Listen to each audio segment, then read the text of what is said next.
biddly biddly biddly but I was gonna go with this and not check it because I thought I'm just jumping in. It's basically like a quick shit bid. Don't anybody worry.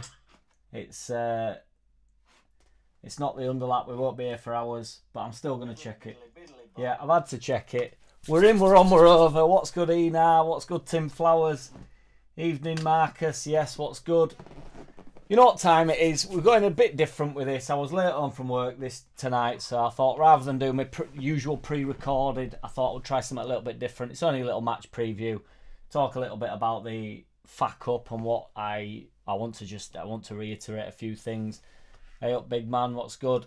And then we'll talk briefly about tomorrow. It should last about half an hour or so. I don't want to bore everybody. As I say, the underlap is the marathon that we go on, which will be on Thursday, possibly 8 o'clock, possibly 9 o'clock. I'm going to put a poll up and out there to see what time everybody's best for on Thursday, because I love my Thursdays. So there's a different format today. It's a cup of tea. Got my tea cup with my cats on it, because I'm a cat man now.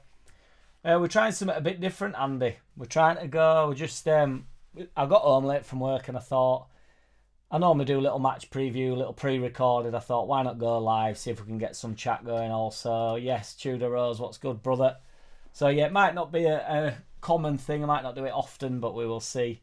But before we do that, you know what time it is. Without further ado, because we are still on the gravy train, you know what time it is. We're going to move all the way back this time. Get that badger in and on and over here. He's in, he's on, he's over, he's here. We had to move back to get his greatness in. You're seeing live what I do normally when it's pre-recorded, so it's a bit surreal when you do it pre-recorded. Actually, the first few times I did it, like years ago, I was genuinely nervous in my own room recording. It was like such a weird scenario. Because it was like, why are you being nervous? You've not even aired this. You're not even sure if you're going to put this out. I was just going to do it. And then I was like, it's the most surreal thing I've ever done. And now I do it like every day, more or less. So, it's I don't do it as a job. That's not what I mean. One day maybe it will be my job and I won't have to do the mundane tasks that I do on a frequent. Yes, Anthony Callery. 2-0 tomorrow for Leeds. Love it. Ming's in the room. Badger, badger, badger. I just want to... So I will get stuck into the comments as much as possible today, boys. I'm only here for half an hour, as I say, or so. Underlap is where I hammer all the comments as much as I physically can. But I do want to do like a normal quick shit vid. So it is a preview for tomorrow's game with Watford. But I do want to talk I've got to address a couple of things that I've had in... comments and stuff. And what I would say in the majority, and this is not I'm not moaning, I love the comments, good, bad or ugly, whatever, I'm fine with it. But I keep getting told by a few commenters, the majority of people actually agree with me. What is so refreshing about my channel, I know I say this all the time, but like I say stuff and because I see everything online and it's all down one like track, it's all the same crap just being spewed out, and then I'll say something, and then so many are like, no, I actually agree with that, and it's like, oh, and not just because you're agreeing with me, by the way, but just like it's therapeutic to my mind, because I think, yeah, not every Leeds fan is crazy, but a few people have told me that I really need to prioritise the championship and the league and all this stuff, and you're not listening to me, boys and Bob. You're not listening to me. It's not a priority thing. I don't think it matters about 90 minutes. I don't think if we'd have beat Millwall within 90 minutes and then have to play again in a few weeks in the FA Cup against, I think Millwall, I can't remember who they've drawn now. It's between Crystal Palace and some shits. So, we could have potentially got into the next round. But regardless, the idea is I don't think the two are mutually exclusive. I don't think you lose one. I don't think we're now guaranteed promotion, for instance, just because we were out of the FA Cup. This idea that you prioritise one. I also want to make the statement that I don't think, for some reason, people have thought I thought Faki Fucker had thrown the game the other night. I didn't think he'd thrown the game on Saturday. I thought he made, in hindsight, too many subs. But when I saw the team sheet, I was quite happy with the team sheet. I was excited to see a lot of the lads that had not got... That had plenty of minutes in terms of actual physical minutes, but not been starters. They've maybe been pushed out the side due to injury, like Ramazani and stuff, who I thought gave a decent enough account of himself. but they should have done more than players. It's not a case, you know, I don't know what Farky Fucker could have done about it, really. They should have done more. Yeah, so that's to close on my FA Cup rantings. I don't think the two things come hand in hand. I don't think we're now guaranteed. I don't understand why people are like, right, get out the cup and then we win every game to end at season. Like, I don't think it matters. I find it strange that nobody's concerned about it getting beat at home to Millwall, who were pretty shit, with loads of first team players out. You know, in the end they were all on, weren't they? So, you know, there were only who he'd rested with Dan James and Rodon, which are back in training and stuff. So they were just rested. I'm all up for the changes. I just don't understand why anybody wanted to. People genuinely wanted to get beat, because I know I've said it yesterday in my video, but you can't want us to get beat and then not be happy with the defeat. You can't say, oh well, I'm all right about it because, you know, it's like, well, did you want to get beat or not? Why did you watch it? People want flocking into Ellen Road to go watch them get beat. Imagine not being Leeds. Up, man, what's good? I agree, Jack, mate. Finally, since going deeper into the cup wouldn't have cost us promotion, as many have said, but it just wouldn't have done, would it, dude? The two things they genuinely. I'd love to know. I wouldn't love to know because I could probably find out myself. I just can't be bothered. But how many teams have actually gone far in a competition and it's genuinely affected them? Because my problem is as well that the Leeds fans want to win anything ever. Because when we go up next season, which we will be going up anyway, when we go up, will it be next season when we're about 15th in league? Will it be right? We just need to concentrate on not getting relegated. It's like, Jesus, man, like I'm not here. I don't watch football endlessly for years and years on end to just like be a 70-odd-year-old man and my grandkids be like, have we ever won out, Dad? I'd be like, no, I was so focused on just staying in the Premier League and I really thought that getting beat to Millwall 2-0 at home was the right thing to do. And they'd be like, does anybody remember that season? Like, no, it's totally been forgotten about because, you know, we'd have probably gone up anyway. We're the best team in the league. We will be going up. We're going up. Marcus, great news that Rodon and James are both fine after carrying knocks. Yeah, I think it was just precautionary, wasn't it? There's only Bamford that won't be involved and Wobber, to be fair. He actually mentioned Bamford getting back from injury. I think there was potential for him to be within the squad. But with there being such a cram of games, I think Farker's not even, you know, because they won't be training much, will they? Truth be told, there won't be much in there, you know, to work on. So I don't think he's... I think he could be back next week, really. Which I know nobody likes to hear that, but that will be a good option off at bench. Or just to have him back in and around squad, you know, going forward. He's with us now, isn't he? So he's here till end of season. Wobber, he's never getting back, is he, by the looks of it? I think potentially that's last we'll ever see of him, to be honest, because he's got this ongoing knee injury, which is... doesn't seem to be getting any better, does it? I mean, he went. I mean, there were a few people in window sort of suggesting that, or just prior to January window, that he wasn't playing because he wanted out. But really, the bloke needs to start playing some games at some point, doesn't he? I mean, I don't know how old Wobber is, but he'll be coming into, you know, he's not a young lad, is he? So it's like, what you're doing. I don't know how old Wobber is. If Max Wobber is 27, so like, how many more seasons can he go without playing some football? Really, you know. I would suggest not many. You know, he's in the Championship at the moment and he can't get in our side. Six matches he's played for us. He couldn't get in our side. And then when he's injured, he's obviously no chance of getting inside. So, you know. Yes, AO, what's good, man? Everybody smash the likes. Appreciate you, man. Palace are 2 up against Doncaster. Yeah, so we'd have had Crystal Palace potentially. So, you know, it's not the blockbuster anybody had sort of hoped for, would it? Was it away as well, Anthony? I think the cup tie was to be away, wasn't it? I'll get that poll going on. Would we beat Palace in next round? It'd actually be, you know, because I wanted like a big fixture, and you know, next year Crystal Palace will be a big fixture. It'll be a terrifying fixture. Would we beat Palace in next round? I don't know if we would or not, to be fair, but, you know, ultimately we won't be far off the side that we've got going up next year. I don't think we'll be making that many additions. I think there'll be 3 or 4 coming. I don't think he'll be ripping it up. Tudor Rose says, when is a cup run allowed? If you're top of the league, if you're top, it costs you the league. If you're near the bottom, you need to focus on staying up. If you're mid, then that's the only time, though. Cup finals with the boys is massive. 100% chickers. And it's like, if you're midway through the table, everybody just goes, well, you can't win it anyway. Because everybody was saying that about Leeds yesterday, or on Saturday, rather, when we went out, like, well, you're never going to win that competition anyway. Like, all right, well, what's the point then? Who does win it? Like, Coventry got to the final last year, but who does go on and win it? The big five, the big six. Tottenham haven't won out forever, have they? What's the point in them entering it? There's literally no point on any team entering it on that basis that, we're not going to win it. We're not going to win it next year, are we? Or the year after. When are you happy? When are you wanting to go on a run? Nobody was saying that when we were in Champions League, well, and we were nearly getting relegated. Nobody didn't want to get into that semi-finals against fucking Valencia, did they? So, I'm not having it.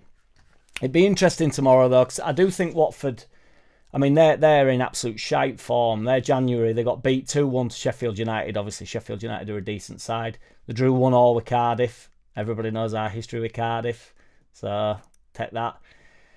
They beat Derby 2-0 and they lost to Preston 2-1. They beat Coventry 2-1.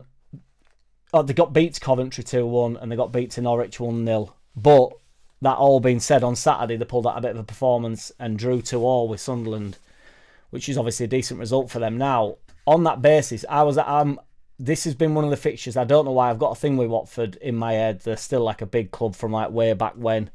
They've won one of the last 5, drawn one of the last 5, lost 3. So they are in terrible form, but they will be. They're 42. They're 3 points off top 6. So really, if they want any sort of ambition to get in playoffs, which I don't think they'll make the playoffs, I think there's too many decent sides around them, like Blackburn, West Brom, Sunderland are going to end up in there, Burnley will end up in there, even Norwich, Middlesbrough. There's too many sides in and around there, and if I hate Coventry on the basis that it's Lampard, but they've been in a decent run of form, haven't they, lately, apart from when we beat them. But I think this could be one of the stickier ones. Got a few old heads in there. They know what they're doing. They never really move away from this position. They'll be dropping down significantly. I can't see them finishing like 15th in the league, so they're going to have to start picking up some results. It just concerns me that we're coming off at back of a loss, which I'm going to bang on home about. Which I don't. I don't think it. I was more concerned the other day about people getting pissed off. Tanaka went flying into a tackle. I do think there's a lot of ego involved in them games, in them FA Cup games, and if you don't. I don't think players like it. I don't think, players like Tanaka and stuff like losing football games, and particularly to teams like Millwall. And I know Tanaka will know nothing about Millwall, but he'll be aware that there's a bit of needling there, won't they? Fans and knobheads and stuff. They won't want to be losing football games. The best team in the league, it's not a good thing. This idea, well, I'd be really pissed off if they beat us in the league. Like, well, they did. So, But it'd be interesting to see what he does going forward, because obviously,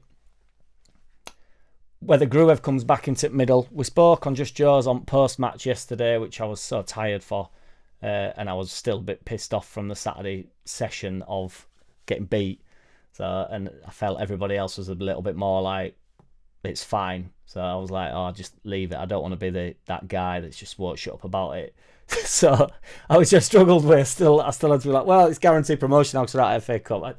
I had to do it. But it'd be interesting to see if he goes Gruev back into the middle, won't it? Because obviously, away from home, that seems to be how he wants to go, doesn't it? Gruev, and will Struijk come back into the starting lineup? I'm not so sure Struijk will come straight back in. I think he will do once he's fully fit, but I don't think Faki Fucker's in any rush to get Ampadu, not to get Ampadu out at centre backs. I think he wants him back into centre mid, and I want him back into centre mid. I like him in there, but I don't think there's any rush on it. I think previously, if we'd not had, if Ampadu and Rodon had not been such a good partnership, or we didn't have then the backup of Tanaka, Gruev, not Gilavogi anymore, unfortunately, but Rothwell, we're stacked in that position, so we don't need to rush Struijk back, and certainly not for his penalty abilities. So we don't. But do you see what I mean? I don't think we need to rush Struijk back in. But I think once he's 100% fit, I think he'll come back in. It may well have been fit for the past couple of games, and then we played him for 90 minutes against Millwall, who we got beat 2-0 to in FA Cup, if anybody can't remember, which is a good result apparently. He played 90 minutes in that, so whether or not that was the 90 minutes that he would have been playing, do you know what I mean? To see not even to see if he's fit. Like, maybe that is his fitness. Maybe he's back up to 100%, which if he is, he'll come back into centre-back. But I'm not so sure he is. I think it'll be slightly precautionary. I don't think Farker will want to rip up what we've got going on. Not that it would rip it up, because Struick will slot straight back in, you would imagine. But I just think Ampadu and Rodon will probably end up being the two centre-backs. And then he'll go Gruev and Tanaka in middle. I don't think he'll play Rothwell, on the basis that I think Tanaka is slightly more assured off the ball, even though I think Rothwell's been brilliant off the ball, but he's slightly more... I don't know, really, to be fair. I don't want to say stuff that then sort of takes away from Rothwell, because Rothwell's been really robust and he gets about plenty and he gets stuck in and what have you, so it's not a... I don't want to... It's not a diss to Rothwell. I just think with it could be a bit of a honest game in middle, couldn't it? And that, again, that's not against Rothwell. I just think he'll go towards Tanaka because he's a bit more...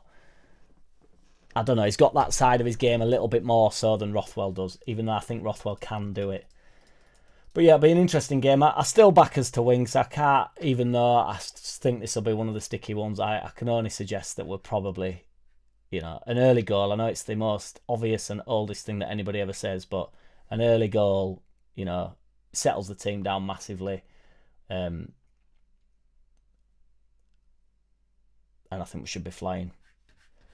So I'll probably go along with the sentiment. Somebody put 2-0. So I think that was quite early on. Yeah, Anthony Callery. 2-0, so I'm going 2-0.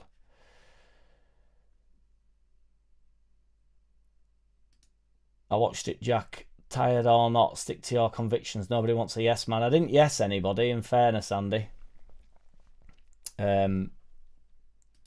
And geography's not my stronghold, but I would imagine it's London, innit? It sounds like it.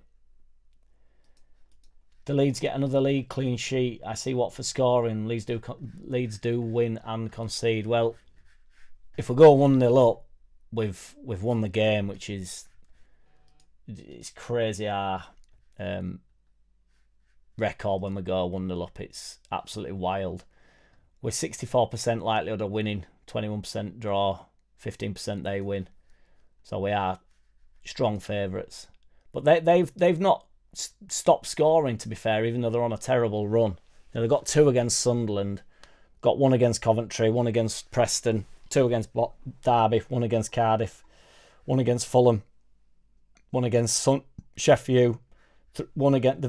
To be fair, they've not scored in... Apart from the Norwich defeat a couple of weeks ago, they've not scored for ages. So QPR bit last time back in November, they've not scored. So they do have a goal in them. I don't think they're that much of a bad side. I just think they're on a terrible run. That's why I think it could be a bit of a tricky one. I called it right at the start because I knew they were on absolute terrible form. I called it at the start of the month that this could be the one. And then obviously we're straight into... Well, not straight into it. It's good to have a little bit of a break, in fairness. We've got a full... well, not a full week, to be fair. It's on Monday, isn't it, this Sunderland, but then a full week into Sheffield United. And that could really be...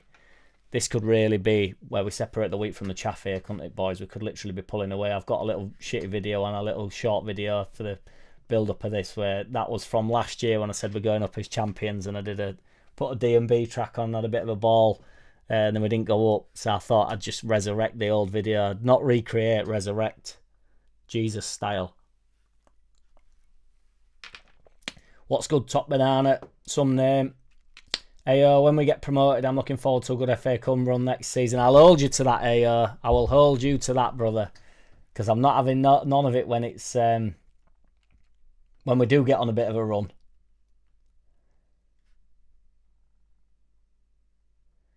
No, son, we got second place in the Championship. I don't know what you mean.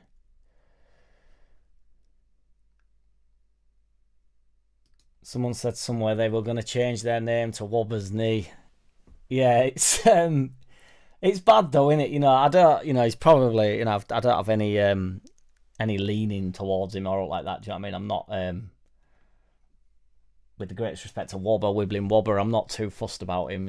He came in, attempted to conquer, and then pretended he was going to stay and then fucked off, didn't he? So I don't have any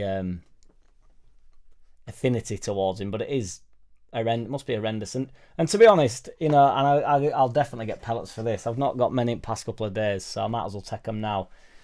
It must be terrible for Bamford with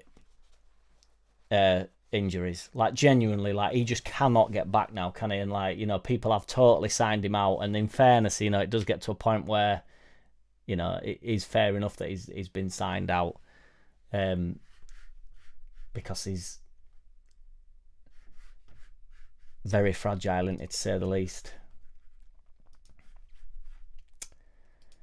Jack Cadbury's flakes don't melt in the microwave, apparently. That is a topic definitely for the underlap and not for this one, sir. Joe Depp said it would have been a good test, though. Is that for Crystal Palace? So Ming says just accept defeat before we start. Yeah, that seems to be how it is. Cragger says I would love Bamford to get fit and grab a goal or two before end of the season. Don't get the haters. Yeah, that's what I mean. You know, regardless of what your thoughts are on Bamford at the moment, you know, we're better off having him in and around squad than we're not. So, in this poll, we reckon that 65% people thought that we'd get Palace done. I don't know how many voted, 20 odd voted or something. 20 votes, 64% said that we'd have got Palace done. It'd have been a good fixture, that, and then we'd have been, how many rounds is there after that? You know, because FA Cup gets done pretty quick, doesn't it? Is it 5th round? So what, then does it go to quarters? Can't see anything. 5th round, 1, 2, 3, 4, 5, 6, 7. Is there 8 teams left in 5th round? So does that go to semis after that, or am I losing my marbles? If there's 8 teams, it goes down to 4, doesn't it? So do you get through to the semis? That's wild. Why didn't anybody want to win that game? Another 180 minutes. And when he dragged everybody on after with 20 minutes to go, I just thought, well, if we're going for equaliser here, if we're going for 2-2, if Strout learns what the stutter's all about on a penalty, and we get 2-1, then we get 2... It's like they're going to end up playing 60, 70 minutes anyway. Just go get the job done. And I mean, I don't know, because I don't want to have a go at the starting lineup. I think we saw, with the greatest respect to Gilavogi, that, you know, he had one Yaya Toure running him for about 20 seconds, and then he collapsed. I mean, he didn't physically collapse. Well, he did physically collapse, to be fair. Yes, Sean Rooney, what's good, man? Legend for the super chat. Cheers, brother. You should have whacked a question in with the super chat, dudes, and I'd have, man, just whack it in anyway, to be fair, and I will, you know. Yeah, but then we'd have still ended up playing 90 minutes anyway. And then, you know, you've got all penalties, and we've got, you know, people were saying, you know, Struick's coming back from injury and stuff for the penalty. It's like, oh, come on, behave yourself. He's not even good at pens anyway. But you can't put it down to him coming back from an injury. That's one of the most wild takes I've heard, coming back from an injury. It's Max from Leeds lately said that he's surprised Joseph in, you know, getting on that penalty, really, particularly when he's low on confidence. 16 teams in round 5. There's only 4 games called here, though. 2, 4, 6, 8. Yeah, 16. What a donkey. Yeah, understood. Thank you, Anthony. Yeah, Max said that he's surprised Joseph's not up for the, you know, grabbing penalty, but I don't think, and I agree with him. You know, I think whatever's been said within, you know, it should be. Farke should be just saying, look, Joseph, if we get a penalty today, you're on the pen, because he will want to take the penalty, you would imagine. Well, you'd hope. You can't tell me that none of them forwards, and, you know, I don't know who was on the pitch at the time. I think they were all on Wantless. So there's Ramazani. You know, forgive me if one of them's been subbed off at this point, because I was, you know, mind-numbingly frustrated. But there's if it was just who started, there's Ramazani on pitch, there's Joseph on pitch, there's Nonto on pitch, even Chambers, who you'd never have on the basis that, you know, he's a young lad unless he's mint at him. But I'd rather him take it. Just go, yeah, you have a bash at it. I've never wanted Struijk on pens anyway. Where's it come from? We had a few shit penalties. Bamford took a few shit ones, and now it's gone all the way back, all the way to centre back. I'd have put, you know, who else did we have on? Ampadu, I mean, he's a centre back. Granted, he was playing centre back, but he's centre mid. It was a pleasure being a part of his community. He seems like a nice lad. I only know him through Just Joe's, dude. But yeah, he does seem like a nice lad.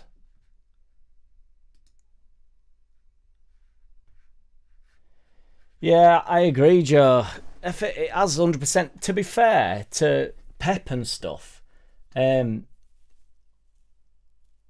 Guardiola he has resurrected all the competitions a little bit, even Charity Shield, and I'm going to probably get pellets for this, but the Charity Shield is a cup. And I know everybody goes, oh, it's just a glorified friendly or whatever, but it isn't, is it? It's the FA Cup winner and the Premier League winner. So there's only two. You have to qualify for that. So I actually agreed with him when he got ridiculed for saying, oh no, it's however many trophies he got in one season. It was including the Charity Shield in it, but I'm game for that. I was up for that. So, you know, you should take every single piece of silverware serious. It's like the Europe, what do you call it? When Europa play at Champions League, whatever, Cup Winners' Cup final. That's a big final as well. Or there's the other one, isn't there, where I think, did Man U get beat in final to that once? What's that one? Where they play like somebody from wherever the fucking, normally some Argentinian side or something. That, I think that's the Champions League winner against, I don't know, it were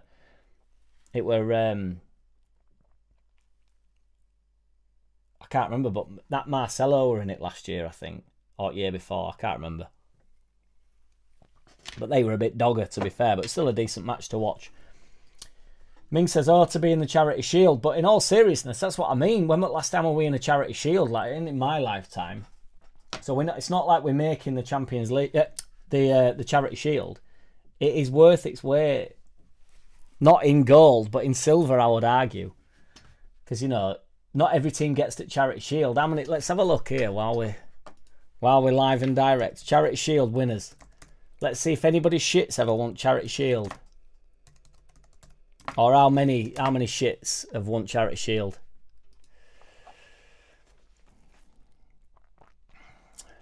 It's been going since 1908. Oof. Loudy loud. So 2024, Man City. I don't want to go through all of these because I'm going to bore you all to tears. But Man City beat Man United on penalties. The year before, Arsenal, is this the winners? Hang on, I've played myself here. Yeah, winners. So Arsenal beat Man City the year before. Can we all agree, for whatever Man United are, Man United, Man City, Arsenal, Man City. The year before, Liverpool beat Man City. The year before, Leicester beat Man City. Fair enough, but Leicester did win the Premier League, so they was decent at the time. The year before, Arsenal beat Liverpool. The year before, Man City beat Liverpool. The year before, Man City beat Chelsea. The year before, Arsenal beat Chelsea. The year before, Man United beat Leicester. The year before, Arsenal beat Chelsea. Arsenal beat Man City. Man United beat Wigan. Fair enough, that would be an exception, but Wigan didn't win it. Man City beat Chelsea. Man United beat Man City. Man United beat Chelsea. Chelsea beat Man United. Man United beat Portsmouth. Again, fair enough, Portsmouth are shit. Man United beat Chelsea, but Portsmouth didn't win it, just to reiterate. Liverpool beat Chelsea. Chelsea beat Arsenal. Arsenal beat Man United. Man United beat Arsenal. That sounds like a pretty decent cup to me. That's going all the way back to 2003, and I haven't stopped because the teams turned to shit after that. Arsenal, Liverpool, Chelsea, Arsenal, Man United, Man United. Everton's the last, well, to be fair, I'm going to say poor side, but if that's in 1995, they beat Blackburn Rovers. I mean, that'll be around the time when Blackburn Rovers won Premier League, won't it? Well, will it have been the Premier League? Were they the first winners of it, Blackburn? I think they were first winners of it. Or was it... No, Man United won first one, because we went up. We won the last old First Division, didn't we? And then we was effectively the first ones promoted into the Premier League, if I'm not mistaken. Well, if Roy Keane don't rate it, Andy, then, you know... Yes, CB. Sean Rooney Joseph's emotional maturity, struggling to catch up with his footballing ability. I think the two things come in hand. I think a lot of it's in your head. And if you don't have it in your head, it doesn't really matter what your feet are up to, does it? Because that's been showing. Ming's handing out messages. It's much appreciated though, regardless. Super Cup, that's what it's called, yeah.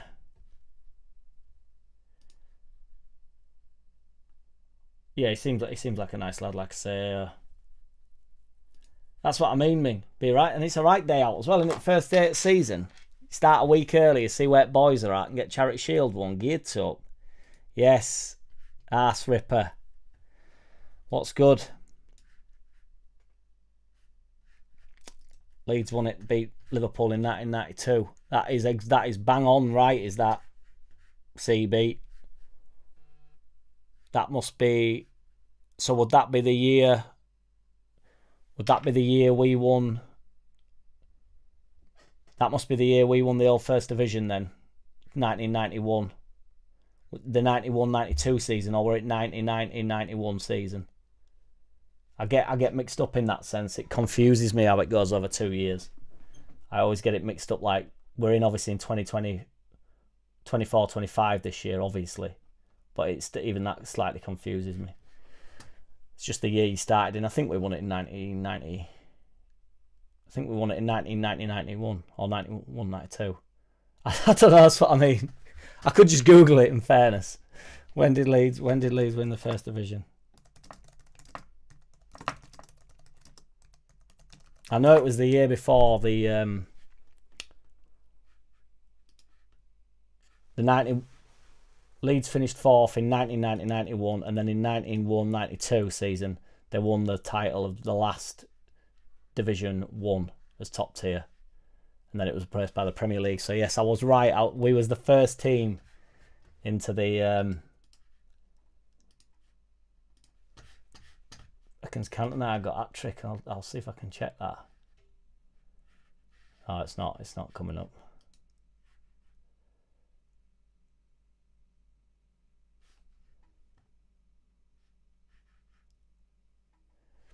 I'll go with Cantona's that trick, dude.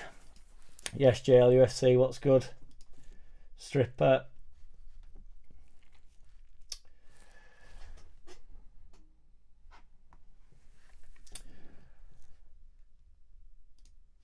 Cantona got 3 goals, beat Liverpool 4-3, madness in it.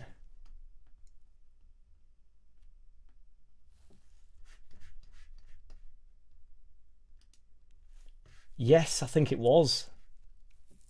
I think that was in Charity Shield, wasn't it?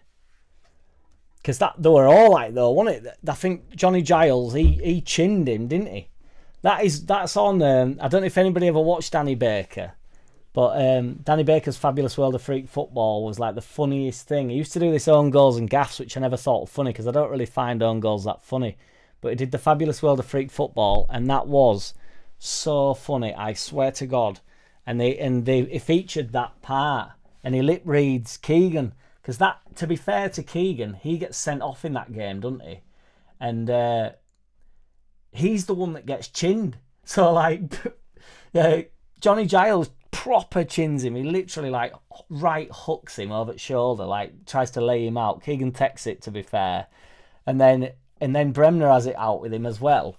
But it cuts to the ref, and Keegan goes, and then he lip reads it, and he goes, "Come off it, Bob, man. I've not done fuck all. I've been hit twice." And it is mint. And to be fair to Keegan, I was like, because he was a brilliant. I mean, it was obviously way before my time, Keegan, but from what I hear, he was absolutely excellent, wasn't he?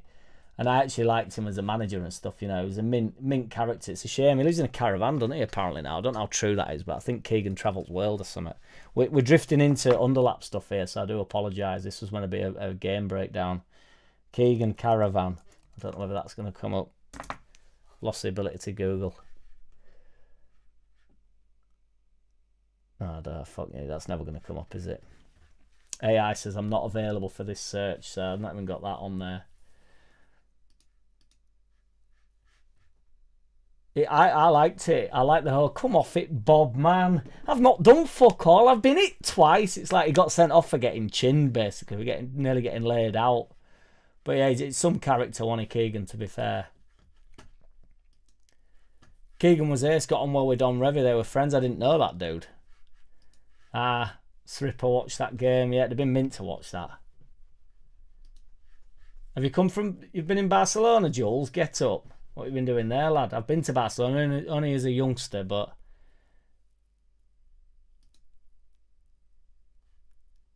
that was funny, wasn't it? What was that called? The Deal and Skinner show, but what was football one called? I can't remember. That was funny. Apology. I nearly apologised again then, Ming, and I was going to say what you've just said. I can't say it, can I? Get in, lad. Yeah, do you live down that way, or... Because that's a bit of a journey, isn't it, that?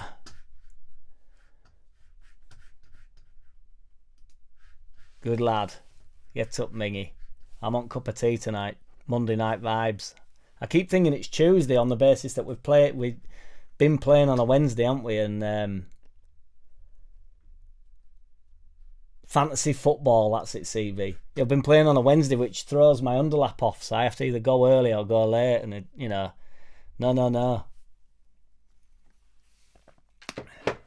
Underlap will be a good one this week, providing we...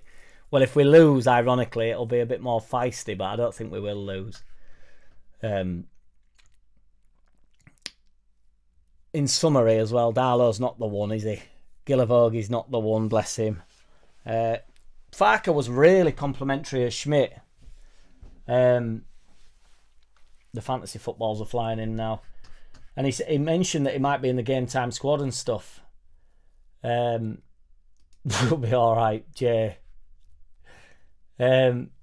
Spurs have collapsed, haven't they? Jesus. He's come out and said about its injuries and that in it, which I think's, I know a lot of people are saying that in general of him anyway, but that's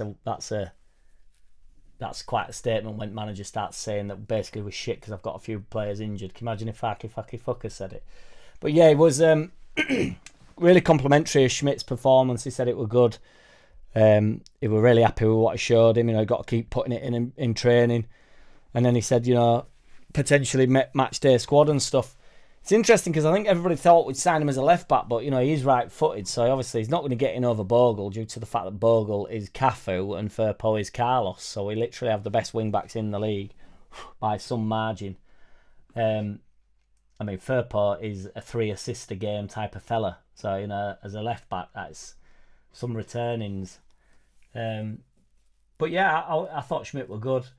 As I say, I thought Ramazani got a lot. They all got a lot of shit. I thought Joseph were poor, I must say, like really poor. Peral, Perisley, it's not even up for argument now, is it? I thought Chambers had a few heavy touches early on, and then got into the game. Had a really good chance, which I think this sounds daft, but he struck that. I know, and this is something my dad had used to say something, and it's like a bit daft thing to say, but he struck it too well with chance, which sort of makes sense. Because if to be fair, I don't want to ever compliment Fat Fwank, but I saw this. I don't know if it was like a masterclass back years ago. They used to do. Do you remember that Paul Gascoigne masterclass? It were mint that. It were like it were a video, and not that they did this with Fat Fwank, but a video, and he were on about taking set pieces and stuff. It were brilliant that. I'm surprised they don't do more like that, really. I suppose professional footballers don't need any more profile or any more money, do they? So, but yeah, Fat Fwank was on about like his shots from edge at box, and he was like, in reality, you just aim for a really good connection. I know, which is obvious, but aim for a good connection and just aim for the keeper. And the likelihood is you're not going to hit it dead on. You're not going to bang it straight down centre. You're going to slightly skew it, just even a pinch. And obviously from 20 yards, from 25 yards, a smidging out, it's not like a golf ball. Well, it is like a golf ball in fairness, but it just doesn't have the dramatic effect of the golf ball where it goes skewing off. It ends up in top bin and you look like a world class, like you're picking out top corners. And I think that, if I was my young self now, there's also a piece of information I would give my young self now from edge at box. However hard you think you've got to hit it, take 20% off. There's no need to like burst the ball. I see so many like players at all levels that just can lash it, and then they're always trying to lash it. And it's like, however hard you think you need to hit it, take 20% off, and you'll probably hit it much better. It'll probably end up going much faster, and it'll go in some form of a direction that you want it to go in. If your whole purpose is just to smash it as hard as you physically can from 20 yards into the top corner, it will not go anywhere near that. If you aim for the keeper, like Fat Fwank would say, and then hit it, my advice, at 80% of what you think you should be hitting it at, you've got a good chance at any level. Truly believe that. I also want to address the penalty thing. I can't remember I think he were a left back or a centre back who used to absolutely leather him in. I don't know why, and I'm not just on about straight down middle, because Beckham used to do that, and I just thought, that he's gonna go straight down middle like he always did. I'm not on about going down middle like Shearer used to do it. I hate Shearer, but why can't, are you not surprised, genuinely? Harry Kane can take a really good penalty, doesn't he? And they're all not immune to missing. Like, they can all miss. He misses plenty. He does. Well, he doesn't miss plenty, doesn't Kane, but he misses important ones in World Cups, etc. But are you surprised more professional footballers can't take a really good penalty? Like, why can't they leather it? And I'm not on about, I know it's really hard, but it's not. And I'm not on about, again, taking 80% off.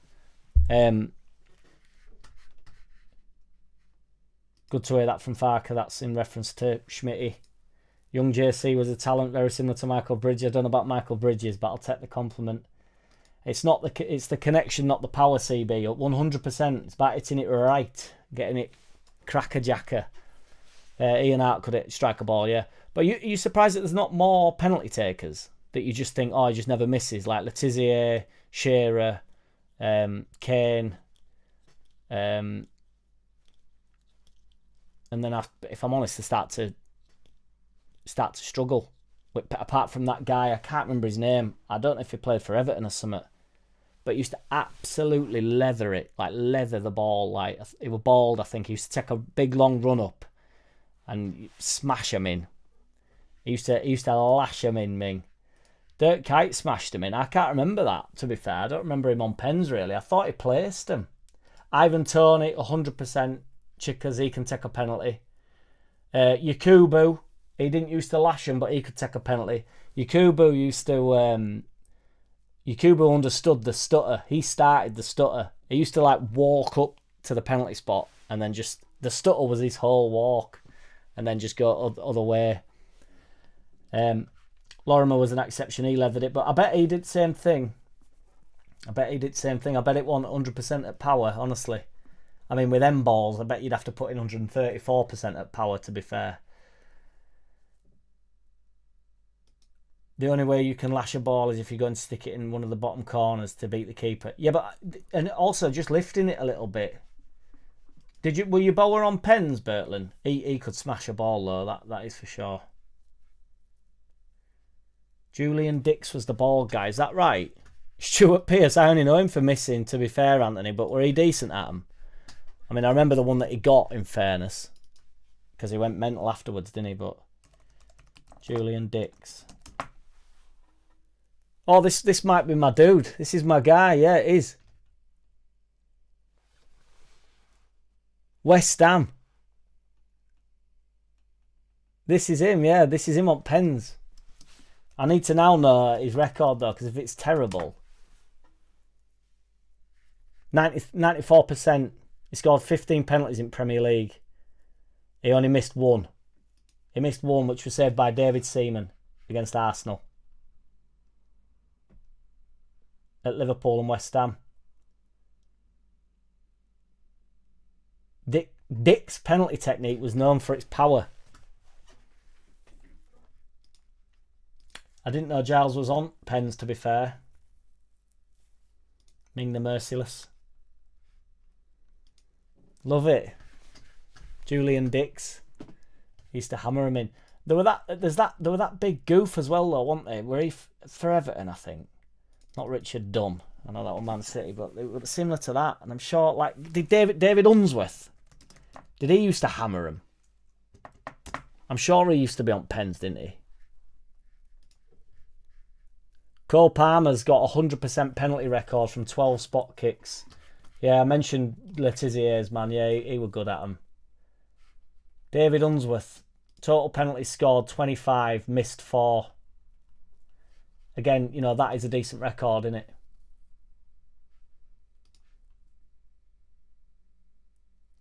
even Shearer scored 56, missed 11. So they do miss them. But my point is, you know, you should be missing them on the basis that you've missed them. Like, not, you know, like Strike. I don't want to keep going on about it, but he didn't miss that pen. As in, he missed the pen. The keeper. Well, that doesn't even make any sense. My point is, if you lash it and it don't, and you don't, if that's the way Shearer takes penalties, he's going to miss a few. You're going to miss a few, but you've missed it. If you put it over at bar or whatever, or hit post or whatever. I know Richard Dunn used to play for Man City, didn't he? Sure, it was Richard Dunn. He was like big meathead, wasn't he? Before that, when they took over. Yeah, Richard Dunn used to play for Man City. Is that right?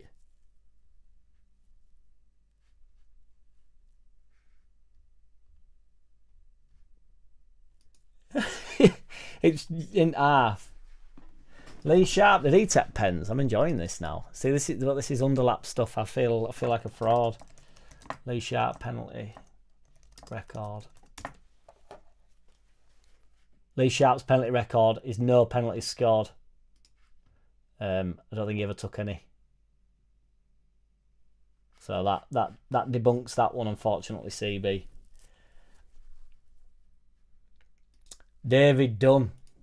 David Dunn was decent as well. I used to like David Dunn. He's got that. He's known for tripping up though, isn't he? When he tried Rabana. Did he take penalties? Total penalties scored 18, missed 3. Again, that's very good.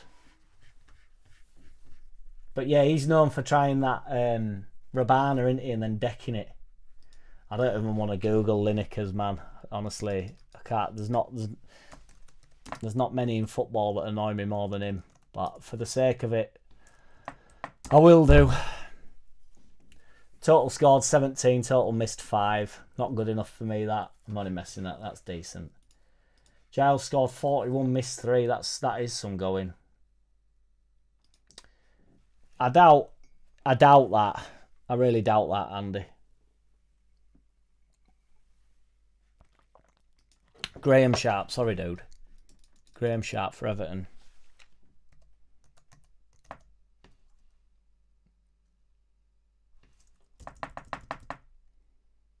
Jesus, he looks absolutely haggard now, this fella. Sweet Jesus. Scored 17, missed 4. Again, that's decent. It's well funny, isn't it? That he's known for that though, and you know, David Dunn was really technically a very good footballer, wasn't he? But he's only known for that. What's a cauliflower ass? Yes, Kevin, what's good? Pete Lorimer Thunderbolt. Somebody else popped into made with pen. Did Graham Lasso take him? He seems to be in my mind, but I don't think he took him. No penalties from Graham Lasso. He strikes me as somebody that maybe be able to take him. What were Fowler's like? The only reason that's come up is because they had a big beef, didn't they? Fowler penalty record. Because I know he missed one for us, didn't he? Jesus, Fowler's up there. Fowler scored 32, missed 5. That's pretty decent. Well, that's better. It's better than most that we've been through there. 77%. 32, missed 5. That's good. Is that he missed one for us, didn't he? And he got a hat-trick that day. I can't remember who that were against, but it was the fastest player to get a hat-trick. Bolton, it says here. 3-0. Robbie Fowler hat-trick. It was the fastest person for somebody to get to a hat-trick or something at a new club. There were only him and Van Nistelrooy or something that had done it in that speed of time. It was brilliant. There's an interview with Fowler out now, and he's on about because they got, you know, with Liverpool lot. I think there's something a bit weird with him and Owen. I don't think many of them get on with Owen for some reason, do they? Loving it. It's well funny. I feel for him though, genuinely, as I say, because you know he's a decent footballer. Greaves, well, Henry had never taken, would he? If he won the penalty, he'd never take. If he won the penalty, he wouldn't take it. See, that's not. I mean, that's decent to be fair, but it's not. It's not what you'd expect. 23 penalties in Premier League, missing 8. Everybody misses penalties, don't they? I mean, like Ronaldo's, he's a bit shit, and I know Messi's is. Mind you, he scored 171. That is fucking wild. But he's missed 31. I mean, they get a lot of penalties, him and Messi, don't they? Let's have it right. They've been around a long time and all, but they're playing teams that get a lot of penalties. So Messi's same. He scored 111, which is ludicrous, but he has missed 31. They're not, you know. Ronaldo is both the highest scoring record appearances made in. I'm not going down fucking Messi, Ronaldo road here, but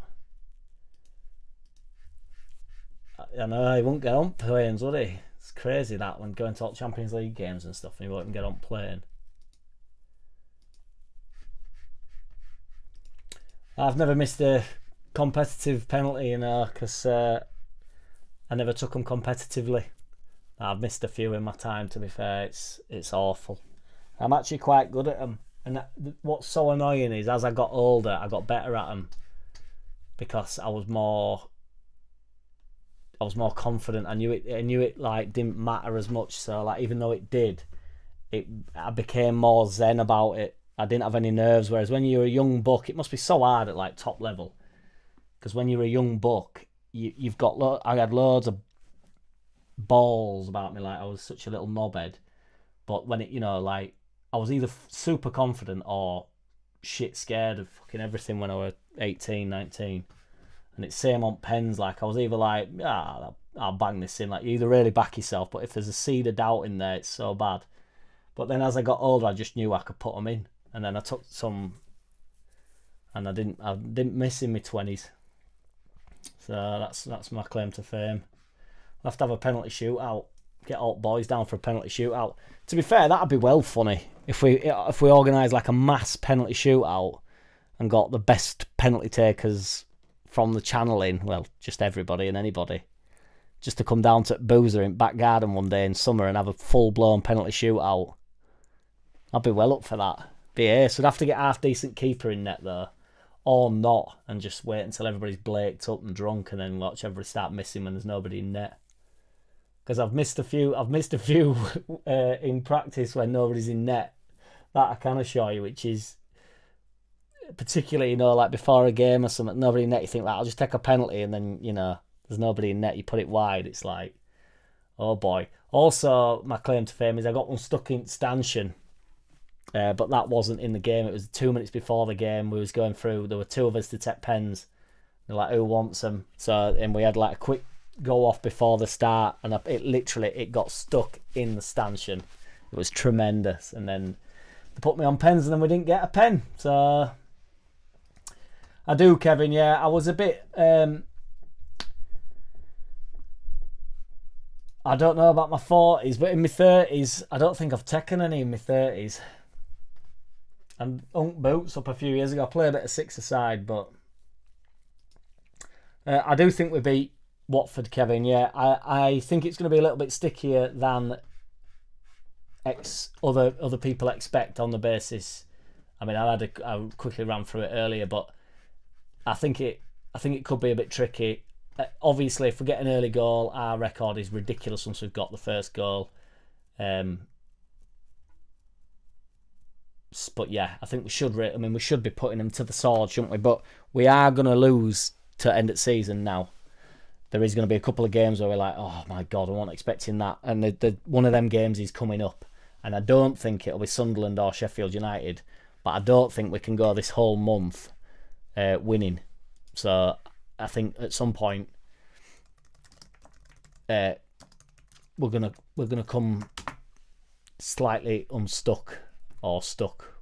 Don't know which way to look at it. Because obviously the 2 games in the allegedly important games in the league has been 7-0 and 2-0. So, and then the 2 games after that are Sunderland and Sheffield, and I think we'll turn up for both of them. Sunderland at home, I think we'll do them, And Sheffield United away, I think they'll be slightly negative. I think Sheffield. I think it'll be very similar to our home game. I think Sunderland might come and try and play. Really, they need to, because they need to catch us up. I need to look at. I don't like Frank, but he's definitely worth looking at his record. 62 scored, 11 missed. It's a very good penalty record. Yes, CB, that's one way of getting him back. Oh, Mingy making it rain like it's Christmas. Chris Richmond, you've been gifted a membership by my man Ming. The main man Ming. Top bin Jack Ming. Top bin Jack Ming. Andy Ryder, penalty shootout in the Scouts. Got to last two. This cheat put my ball tee up. I blasted out at crossbar. True story.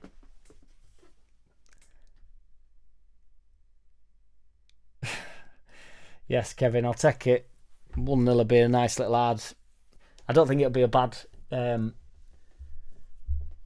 it'll be a mint result, but I just mean sometimes, you know, with the run we've been on in the league, sometimes I think keeps you sharp if you're not just blowing teams away, because we did really blow Coventry away. I know they could have actually drawn that if it hadn't been for Mez, but we had loads of chances. I thought ref robbed us of a few. Obviously, game before that we've hammered Cardiff, but a little bit of a sobering game on Saturday, which I hated, and then, you know, keep us on his toes against Watford if we get a 1-0, and then into Monday not messing about. Like, come on, we need to be full bang at it here.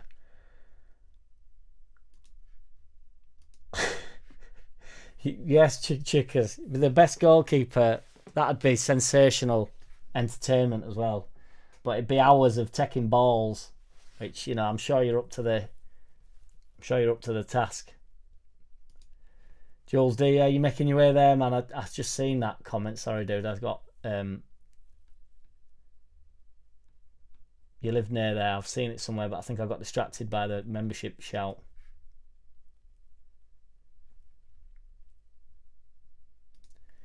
Digler TC, full goal size, full size goals are massive. It seems easier to score than miss a pen. To be fair though, some keepers at top level are huge, aren't they? Slightly off topic. When did Glenn Kamara go to Saudi?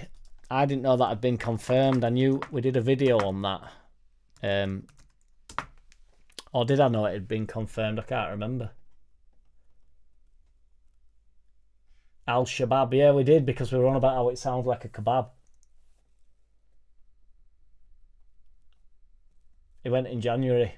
It didn't go well for him at, did he go to Rennes or whatever? It's not been going right well for him, apparently. I like Glenn Kamara. I thought he was decent. I think we've improved massively on that. I think Rothwell and Tanaka are both better than Kamara, but he were good for what we needed him for, really.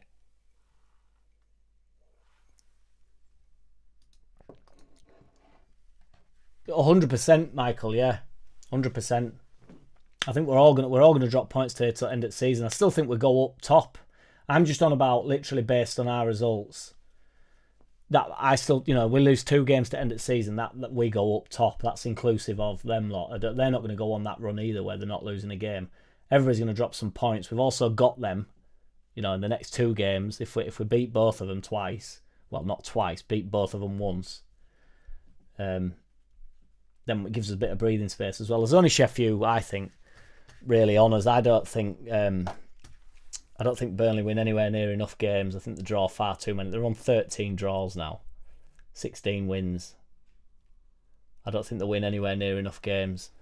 Sheffield, obviously, you know, if it's us, I know I want to go up as champions, but if it's us two competing it out, as much as I want to win the league, it's not. If I'm not worried about Burnley, then we're going up in top 2 regardless.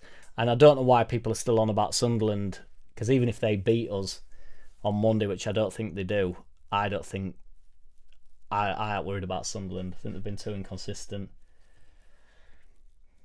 What I will say is there's a massive gulf, isn't there, from, like, you go from Sunderland on 59 points, the next down from that, West Brom at 5th, is 47 points. 12-point difference. It's crazy, and then it's really tight knit. So from West Brom at 47 all the way down to 14th is 40 points. There's 7 points in that, and then even below that, if you go to 10 points, it's down to 17th. So Oxford United potentially, if they go on a bit of a run, who are currently in 17th, if they pick up some results, they're only 10 points behind West Brom. It's absolutely insane. TB's going 2-0 as well. Take game to them and win. We win. That's what I love about this Leeds United side, number one. And that's what I loved about the Bielsa's side. If we do take games to teams, we win. And if we don't take the game to them, we lose, which is what happened against Millwall. Nobody really thought, nobody was suggesting that Millwall were even the better team than us really that day. We didn't do enough the other day on Saturday. And that's why we lost the game. And it's good when you're in that position. I hate the thought of us turning up West Brom style, not really trying to win a game, or same as Burnley, not really trying to win a game, and then you lose a game. It's like, well, we lost not trying to win. Whereas if you lose trying to win, then I can take that. I'm happy with it. I'm not happy with it. Some people are, but arse rip. It seems to be the theme here going forward. Everybody wants a 2-0. Scald. 17 pence. Them must have been the days. I've been in the wrong end 3 times this season. It's awkward to say the least. Last year when we had that mental game against Middlesbrough, me and my mate nearly went into away end, and luckily we didn't, because I would not have been able to keep my mate 100% wouldn't have been able to keep his mouth shut. It wouldn't have gone well, that. I'll take it, White Snake. Yeah, that's the way to go. We win and I don't care what the score. Love it.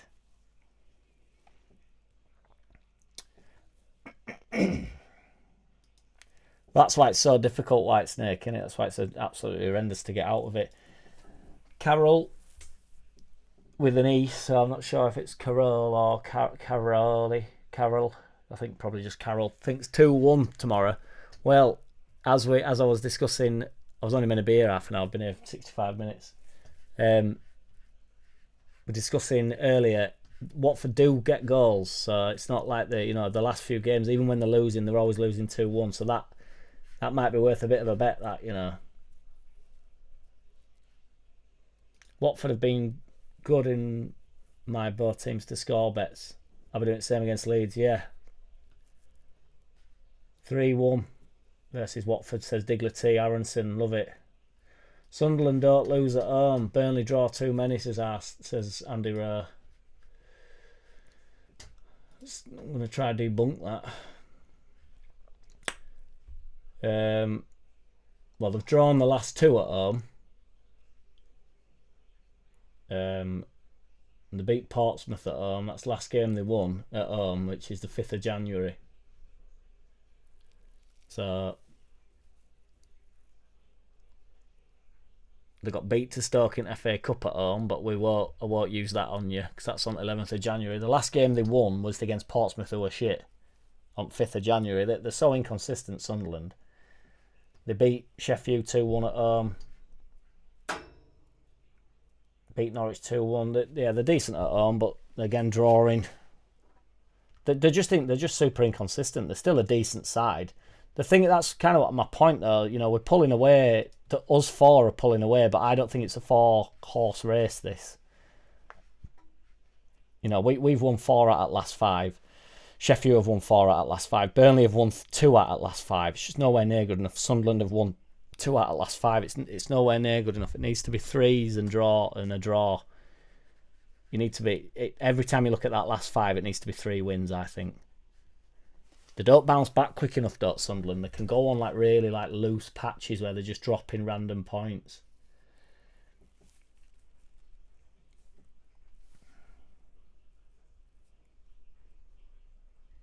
Watford are all over the place, which makes them unpredictable. Sean Rooney, this is where I'm at, brother. If we are on it from the start, we win. Absolutely my sentiment. Hey mate, I've been watching it on big TV. But now I'm on laptop. I can't imagine me being on big TV, man. Crikey. Which pub for pre-drink? Sunderland game. What are you saying, Jules? Are you up for it? Are you up for the game? I think I'm hoping to get. We've got one ticket confirmed next to me. I'm hoping both my brothers will get into that game. It'll be a right night out. That not a night out, so we'll have to go relatively steady. But well, I won't. I'll be like, man, fucking me, I'm lived, man. Don't know where Bob is, Ming. I've not seen her for a bit.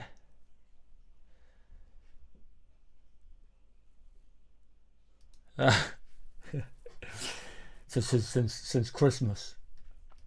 Michael, Jack, the good thing is that Burnley are still in the FA Cup and they have drawn Preston, a local derby in the Cup. They will face a backlog of matches, more so if they go further in the competition. Are you on the wind up there, Michael? Burnley got to stay on the cup run. Oh no, don't start me off for this cup shit again, boys. I need some responses on this, Jules. I'm in Leeds for the Sunderland game, but I can't find a ticket. I'm keen for beers though. Meet before, dude. 100%. There'll be tickets going, man. If you, who are you up with? They're always going. You just, if you don't mind standing on your own. If you get in Cop, we can all meet at half time. That's all my brothers do. They just get anywhere they can in Cop, and you can go into the fan zone after half time, and you can just meet up. And because really, while you're watching the game, you know, I love my brothers, but they're more of a distraction than they are a fucking. I can't watch game when I'm stood next to them, so just chatting normally about the game, but you can't help but chat a bit of shit, you know, like a bit like this was meant to be. It was meant to be a preview, and now we're in underlap zone here. Ming's not worried about nobody. Love it.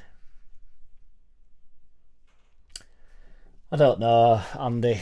I wish, to be honest, truth be told, I wish it all just got. I know it's disgusting and it's all. I just, you know, I just won't air any of it, me. I don't know what anybody else's thoughts are on it. But like, you know, any video, I don't even know what they were singing. That's kind of my point. Like, there's been some videos circulating, and every time I see this is the Millwall channel, I just don't watch it. I honestly think if you just ignore this stuff, it just goes away. I'm not going to do it. Nobody I know does it. So if you ignore it, I really think it goes away. The only reason that they do it is because it garners this reaction, and then we all go, oh, fucking Millwall fans and this disgusting bastards, and then that's all they want to do. That's why they're being disgusting. It's proper easy to be disgusting, isn't it? You know, just ask Bonnie Blue. It's not hard to be disgusting. And then it gets taken out of context when, like, you know, the Solomon chant that Leeds fans were doing, and that went crazy, you know, because he just said that he hates Palestine or whatever. Like, I just think all, you know, and like them lads have got the season ticket taken off them and stuff, and I know people disagree with it and all that, and I don't care. I'm not on about politics because I couldn't give a shit, but you know, I do think like, how much do we want to punish them lads who, to me, in that video, it's the knobhead that uploads that video that's got them all into bother for me. Should have just left it, you know. If you've got it on your phone, like, send it to your mate or whatever, but don't just keep it off of Twitter, and then nobody gets in any bother, do they? Them lads are having a laugh. I don't think that's an intimidating situation that they're in. They're all Leeds fans. The Millwall stuff's different because that's obviously targeted and aimed at people, isn't it? And it's, you know, hurtful. But, you know, just ignore it, man. Who gives a shit? It's just Millwall morons, innit? They came last time in Championship, however many months ago it was, and they were quiet as mice. They were fucking absolutely rubbish. So that might have been last year. I can't even remember. Have they played Millwall? Why am I saying Millwall like that?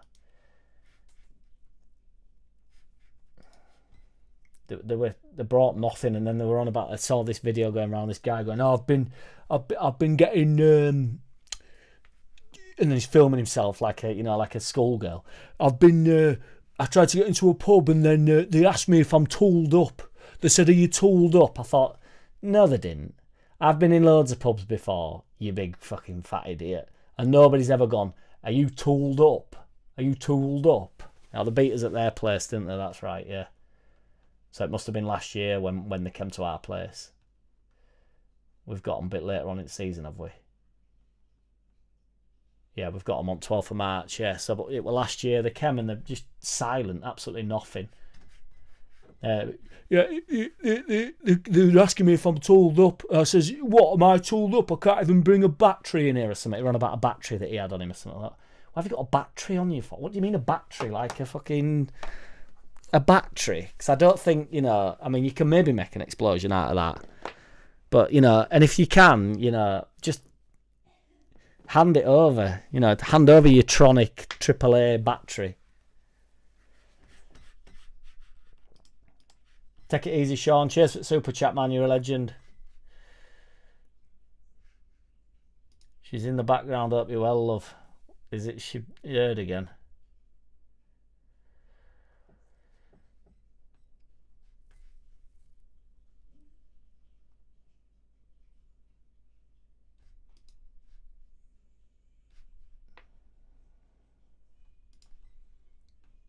I'm confused by this. Chica says, I struggle to stand next to John and focus on football, not happening. That's what I mean. It's tricky, especially when there's a couple of ample swills gone down. It's like blah blah blah blah blah blah blah blah blah blah on about fucking Jordan Peterson's views on lobsters or something.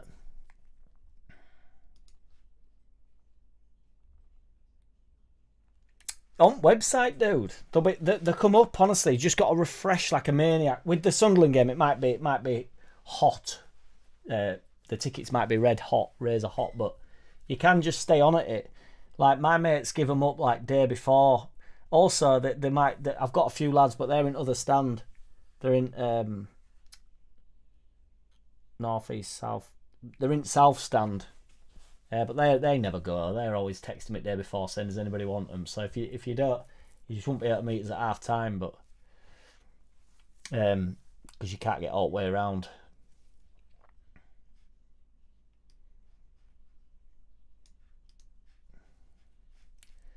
What I can't understand is grown-up people doing that and the chants at football matches in general.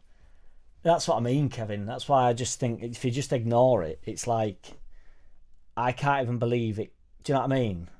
It's so like the ball baggery dumbfounds me. It's just like the next level dumb. It's like it's not even funny. That's what do you know what I mean? That's kind of what I'm saying about the like silly chants and dumb chants are just like normally a bit witty, aren't they? I think football humour pushes the envelope, but it is normally quite funny. But some of Millwall ones and that, it's just like, oh, this is so bad. Dickheads. I know they do, Diggler TC. Don't get me and my brother started on it. We play them in March, yes indeed, and that they'll come and make no noise and they'll be going into pubs going, tooled up. Not tooled up, just a tool, as Ming says, yeah. Marcus, I went to Leeds Millwall once. Tom Elliott scored the winner for them and Coops got sent off. Cooper always brings some story, does my man Cooper. If they charge Millwall, they might charge Leeds for chanting Lampard is a kid, even if it's true. He is that.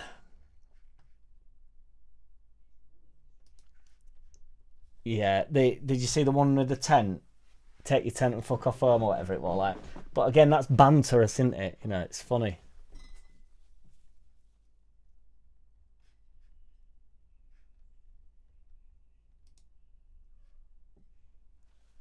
That's when that bouncing idiot Ellen Road was.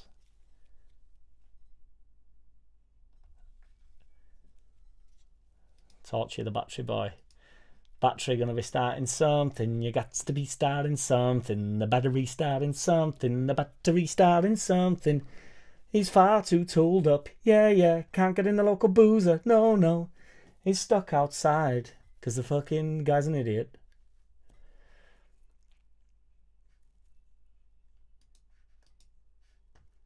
Yes, Mingy. Also, Mingy, there's people around me, like genuinely, whenever you want to come up, if you let me know, I can try and get stuff sorted. In the Millwall penitentiary. In the Millwall den. I won't. Jack Lobster. Yes, now what's good, man? D batteries make a great weight in the fist when you're not hitting someone.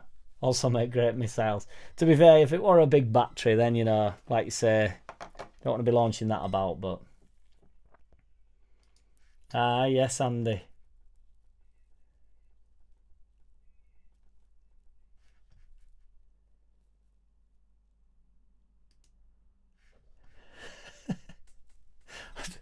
I don't know where that's come from, chickers, but I'm here for it. I saw Ben. I mean, I quite like. I think Benson Boone's quite talented. To be fair, I think he's quite cool. I don't think he's cool. I think his dress sense is absolutely despicable. It's abhorrent. But yeah, they've got to be a bit wild, aren't they? Lady Gaga style, I suppose. I saw the temp one. There's been other 2 chance forward. What's the score? Specky. What's the score? Yes, indeed, Mingy. Yeah, I don't. But what time? 12th of March. What day does that land on? Because I'll have to meet you before, dude. Wednesday night, yeah. I'll have to meet you before. What's hospitality Ellen Road? Like, I love it, man. But having said that, I don't pay for it. That's not me. That sounds like a right knobhead comment. It's just one of subscribers, Bob, who is actually called Wendy. She sometimes can get me one. So I've only been in when I've not paid anything for it. So in that sense, it's absolutely mint. I've only been in twice. It's like free booze all beforehand. You get some food, and then sorry, Badger, and then you get a free hour afterwards.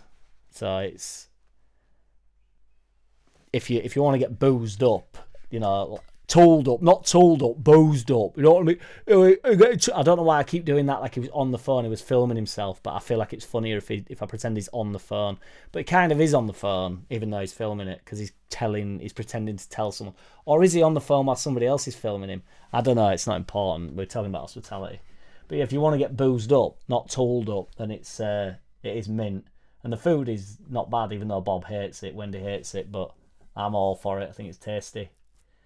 You get a big mate. It's like normally like a dinner, like a Sunday dinner. I went around Christmas time and it was like a Christmas pie. It was like really nice, and then a pudding.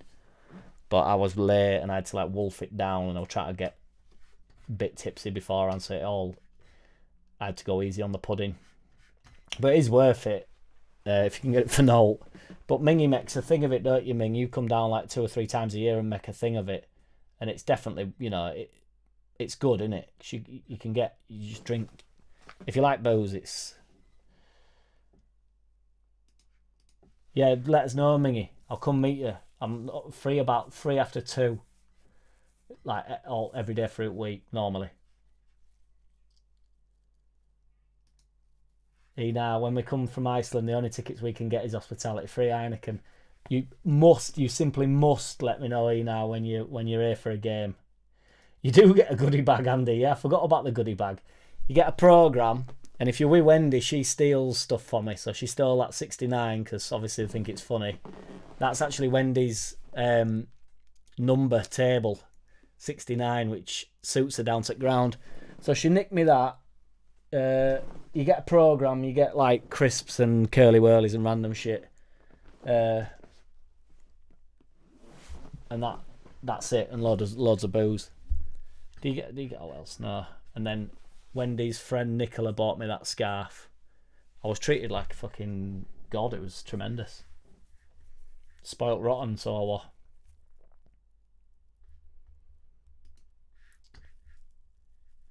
Nice, Jules. Yeah, there's normally people wandering about, to be fair.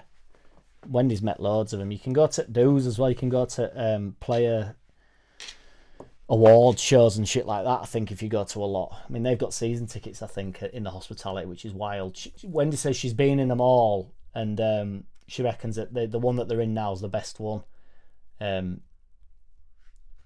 Oh, yeah, but yeah, they give me Dirty Leeds hat as well, sorry.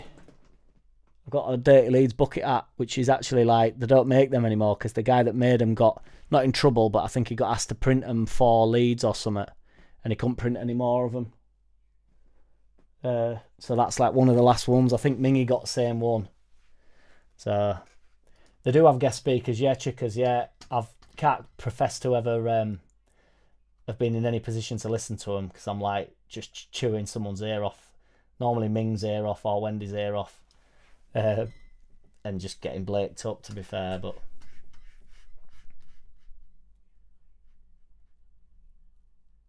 I don't know what a crooner is. Do let me know, Ina. Curly whirlies, man. Mutts nuts. Funnily enough, no, Bob Hope gave me a curly whirly. I got two. I got to take two home. And they also buy me sweets. Nicola normally gives me like some fruit gums and stuff because they're my favourites. It's a lovely day. I drove past Eddie Gray I want to say last week, but it might be a week before now, probably a week before. I drove past him. He stepped out on me, did the bastard, at a junction.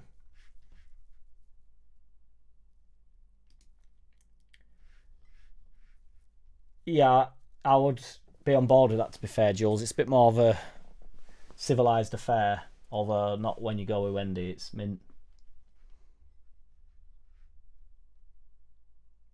Matteo was on. We were meant to have Matteo. I met Matteo in one of them dinner things, and there were only about 40, 50 people went, so it was mint. We stayed at bar with him, had a few beers with him, and then the woman behind bar like kicked us out, like, and him. She was like, right, it's time for you all to go, and we were like, oh man, he's literally like getting pissed up with us. It was mint, and then we got booted out. But I know, Marcus, it'd have been good for content though, wouldn't it? Can you imagine? They've all been piling in at that point. He looked a bit miserable, to be fair, but he's obviously apparently a very, very nice man. But he was just walking down the road, so I'm not calling him out for it. Certainly not. I'm not hunting him down for that. It's just an observation. But I said, I went down. I says, mate, I don't care who you are. If you fucking cut me up on this road again, if you ever cut me up in this road again, I'll go, mate. I'll lose it. It's a good job we'd not just lost in FA Cup. I'd have been fucking. I'd have dragged him in. I'd have dragged him back at van. Got him in there and got him right. You're coming to do a podcast with me now, mate. Right now. No, please, leave me. You're fucking coming with me, mate. You're coming with me, boy. And on that note, boys, I think I'm going to do one because this was meant to be a match preview for half an hour, and I think I've gone on for 9:30, 10:30, an hour and a half. Ronnie Pickering style, yes, pick chickers. That is what it would have been like. I'd be like, do you know who I am? What an absolute legend Ronnie Pickering is. I'd love to leave a legacy like that. Just 10 seconds of mania, and then to leave a legacy like Ronnie Pickering. I don't know. You can go, I mean, I won't say Michael Jackson because then comments will all fly in about him being somewhat weird with kids, but I don't know, pick an artist, Prince, whatever, a legacy left. You can leave legacies like that, yes you can, and you can affect people's days forever, and you can be forever known for being a brilliant musician or a brilliant footballer or a brilliant actor or whatever. But I'd have to argue Ronnie Pickering is more unique than anybody that's ever delivered anything to the people. Ronnie Pickering is.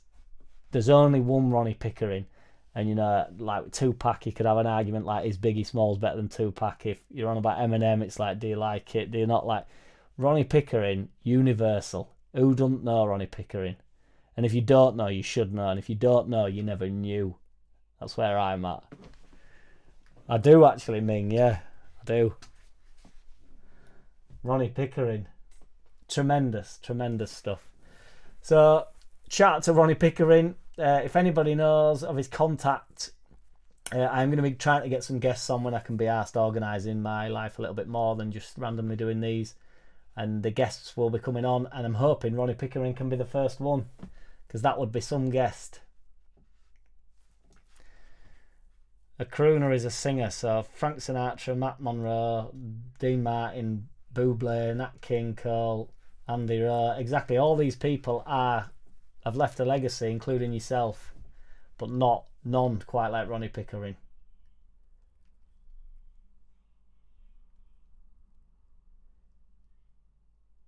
Oh my god, I didn't know. I was struggling with that one then, Nina, and now I've remembered.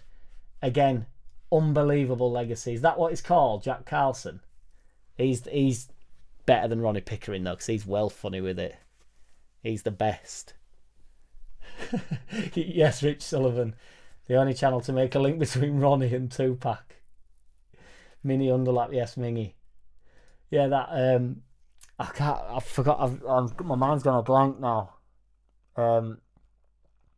What is the charge for eating a succulent Chinese? For eating a succulent Chinese meal? Get your hand off my penis! This is the man that's got his hand on my penis. This. Oh my god, I didn't know that, Ina. That's mental. That's mental. I don't know why that's got me as much as that got me then. That's mad. What a legend. Well, not a legend for that. You caught me off guard. That's madness. Stung at it. Joke now. I was going to keep going with this is the man with his hand on my penis. Eating a succulent Chinese meal. Apparently he'd not paid for that, had he? That's what it was or something. He'd walked out and not paying for it or something like that. He had, I think. Now we'll check on the underlap. It'll be hot on the priority list. Whether or not he had actually done something wrong or not. But I don't care what he did, to be fair. Well, I do to some extent. But, you know, that moment will live on forever. Again, I'm not comparing him to Ronnie Pickering because I think he's got more talent than Ronnie Pickering. I think that guy will be genuinely really funny. Whereas Ronnie Pickering's very unique legacy left. But yeah, take it easy, everybody. Remember, if you're ever in doubt, go through Tupac's whole discography and then just listen to every single song and then just watch the Ronnie Pickering video and tell me truthfully, and bear in mind I have Tupac right up there as one of my favourite ever artists, tell me which one has more of an effect on you. Keep that in mind, boys. Right, take it easy. I will be live tomorrow for the watch along. I'll go on about 15 minutes before kick-off, which I should be able to make easy because it's a night game. Cheers, Chickers. Cheers, Marcus. Yeah, man, it got me that. Cheers, Ina. Oh my God, Benson. You're going to keep me on for even longer. I've got to go. It's Fenton though, isn't it? I thought it was Fenton he's shouting because that is mentally good, that one. That's like one of the first ever viral videos that I really remember. He's going, Jesus Christ, Fenton! No way, Mingy. We'll have to have a toast. Raise a toast. 100%. Get up. Right, boys. Take it easy, everybody. I will see you tomorrow for the live watch along. Peace.